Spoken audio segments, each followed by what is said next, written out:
Joining me now with more on this China-U.S. trade battle is Alan Tonelson. He's a trade and manufacturing economist and the founder of the blog Reality Check. Also with us is John Grace, a China analyst and financial advisor. Gentlemen, thank you for being with us. And John, I'd like to start with you. How do you see this playing out now? Well, Michelle, only time will tell, right? I mean, the funny thing about tariffs is that we really haven't been here before, except for 1930. That did not turn out well. Many economists suggest that that was the event with the Smoot-Hawley Act that caused the U.S. to go from a serious recession into the Great Depression. And there's no endgame here, as far as I can tell. As investors need to be prepared, no matter how it turns out. But no one knows where the end is going to happen and whether or not we're going to look at that as being advantageous or not. Well, Alan, nobody likes these trade tensions. Clearly, the markets didn't. But is there really an alternative considering China's practices, not only with trade, but also with intellectual property theft? Robert Lighthizer says that it costs the U.S. up to $600 billion a year in stolen IP breaches and violations of IP. So, I mean, does the president really have a choice but to confront this?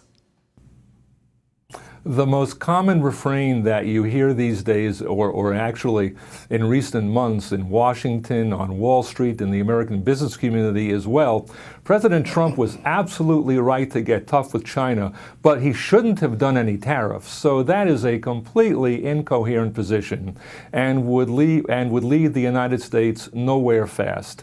There is no alternative, and fascinatingly enough and revealingly enough, none of President Trump's critics has proposed any alternative that has not already failed, including going to the World Trade Organization, which has proven useless at best. Well, John, as Alan says, look, nobody likes trade tariffs, but you needed a stick. How else are you going to get China to readdress a deal that, quite frankly, favors them? I mean, do you agree that this had to be done instead of just kicking the can down the road? Well, certainly we don't like kicking the cans down the road, but like I say, it's difficult to see where the end game is. So certainly we all want to do something. I'm not sure what would work. I'm not sure if anybody knows what would work. But let's also understand that we're talking about two adults in the room. What's the alternative then? What's the alternative? If tariffs aren't the plan, we don't want to kick the can down the road. What's the alternative in addressing this?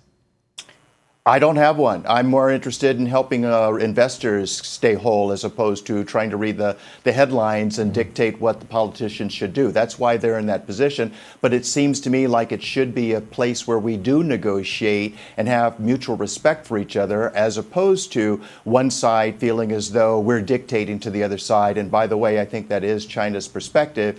And they certainly like to claim that they have 5,000 years worth of history. They certainly do have an advantage from the standpoint of they will outlast our president, right, no matter who that might be. President Xi is going to be in there for a lifetime. I'm not sure that's a strong hand, but it's not a bad one.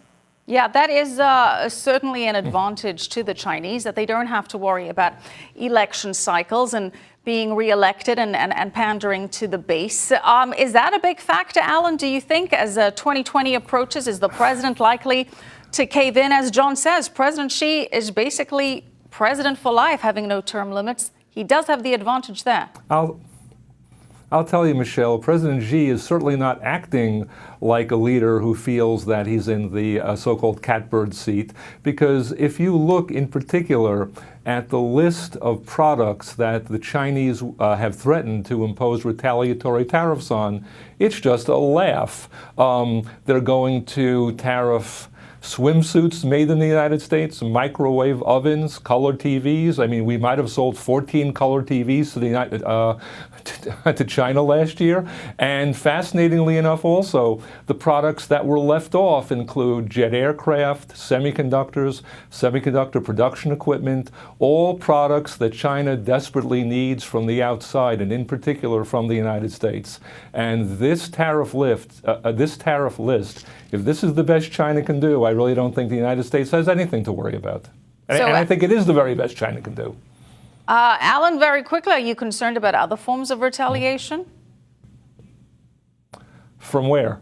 from the Chinese? If they can't slap tariffs on U.S. goods because they're going to run out of ammo there, do you see them retaliating in other ways? I see. The Chinese already make doing business in China for U.S.-owned and other foreign-owned firms excruciatingly difficult, and the trend has gotten much worse in recent years, in particular under President Xi. So to me, the Chinese have been carrying out that so-called threat already for years now. And at least judging from the complaints of U.S. companies, it's kind of difficult to understand how things could get considerably worse. All right. The markets are looking at it a little bit differently, at least today. Thank you so much, gentlemen. Appreciate it. Alan Tunnelson and John Grace.